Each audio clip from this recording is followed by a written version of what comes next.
So recently I was ordering a bunch of parts off of Amazon that I needed for other projects, and I couldn't quite meet the $35 minimum in order to get the free shipping. It was like at $28 or $27 or something. So that meant I was going to have to pay, I can't remember now whether it was $8 or $9 shipping. I don't have Amazon Prime. I can't afford that. It's way too expensive for me. So I was either going to have to pay the $8 or $9 shipping, or I was going to have to find another item to take me up to that point where I could get free. I found this really cool Smithsonian robot spider kit that you put together, and it's really cool. Works quite well. It's an interesting kit. The whole thing was $8.17. So basically it was a wash.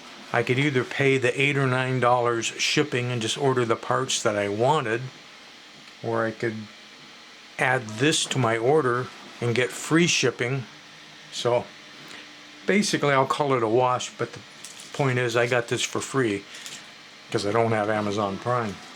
But if you're like me and you just order every now and then and can't quite meet that minimum, sometimes it's worth just looking for other things up there that are inexpensive. Frankly, I can't believe that this kit is that inexpensive on Amazon. $8.17 right now. Maybe that's not what it normally is. I don't know. But there's a lot of parts there. It goes together quite well. The instructions are okay. They leave you guessing in a few places, but if you just kind of stop and think about the whole thing, then you figure it out and move on. But it works quite well.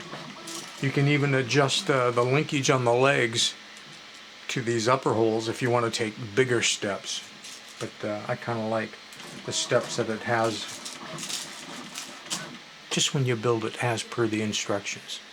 I'll put a link to the Smithsonian Science Activities Robo Spider Kit in translucent blue. Like I say, right now on 8/12/2025 it's $8.17. Price could change any minute, could change any day. Just a heads up, if it's something you think you might enjoy, or you know somebody, some kid that might enjoy putting together a kit like that, you might want to think about picking up one or two of them.